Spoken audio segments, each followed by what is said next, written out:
ఈ నెల 20 నుంచి 3 రోజుల పాటు యాదాద్రి లక్ష్మీ నరసింహస్వామి ఆలయంలో నృసింహ జయంతి ఉత్సవాలు జరగనున్నాయి. 20న ఉదయం స్వస్తి వాచన సేవతో మొదలై 22వ తేదీ సాయంత్రం మహానివేదన తీర్థ ప్రసాద గోష్ఠితో ఉత్సవాలు ముగుస్తాయని ఆలయ ఈవో భాస్కర్ రావు చెప్పారు. భక్తులు జరిపే వివిధ పూజలు, హోమాలు నృసింహ జయంతి సందర్భంగా 3 రోజుల పాటు రద్దు చేస్తున్నట్లు తెలిపారు.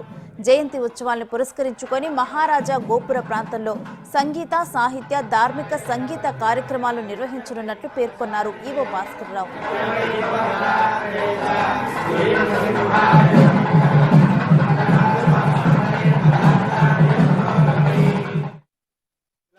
బ్రహ్మాండ నాయకుడైన శ్రీ యాదాద్రి లక్ష్మీ నరసింహస్వామి వారి దివ్యమైన దేవాలయంలో మహావైభవపేతంగా వార్షిక జయంతి మహోత్సవాలు స్వస్తి శ్రీ చాంద్రమాన శ్రీ క్రోధినామ సంవత్సర వైశాఖ శుద్ధ ద్వాదశి, త్రయోదశి, చతుర్దశి అనగా మే నెల 21, 20, 21, 22 ఈ మంగళ బుధ గురువారాలలో ఈ మహా జయంతి మహోత్సవం శ్రీ పాంచరాత్రాగమ శాస్త్రంగా మహావైభవపేతంగా ఈ ఉత్సవం నిర్వహింపబడుతూ ఉన్నది.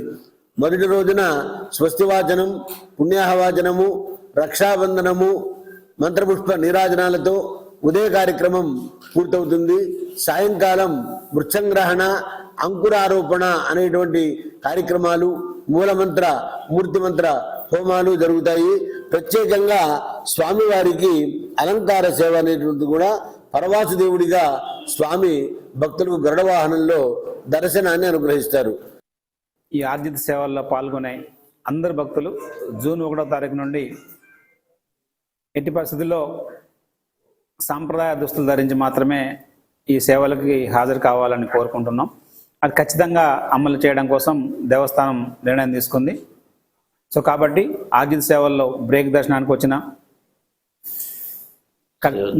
కళ్యాణాలకు, నిత్య కళ్యాణంలో పార్టిసిపేట్ అయినా, వ్రతంలో పార్టిసిపేట్ అయ్యే వాళ్ళు ఎట్లాగూ దాంట్లో వస్తున్నారు, వాళ్ళతో పాటు అకంపెనీ అయ్యే వాళ్ళైనా సరే, వ్రతంలో భార్యాభర్తలతో పాటు పిల్లలు అందరూ అకంపెనీ అవుతారు, వాళ్ళు కూడా అందరూ కూడా సాంప్రదాయ దుస్తులు ధరించి, అదేవిధంగా జోడు సేవల్లో వచ్చేవాళ్ళు, అభిషేకంలో, కళ్యాణాల్లో ఏదైనా సరే ఆర్జిత సేవలు అంటే డబ్బులు పెట్టి వచ్చే వాళ్ళందరూ ఒకటే మాట, మన వాడుక భాషలో మాట్లాడాలంటే నామినల్గా ఫ్రీ లైన్లో, క్యూ లైన్లో వచ్చే వాళ్ళందరికీ కూడా మనం దీన్ని వర్తింపజేయట్లేదు.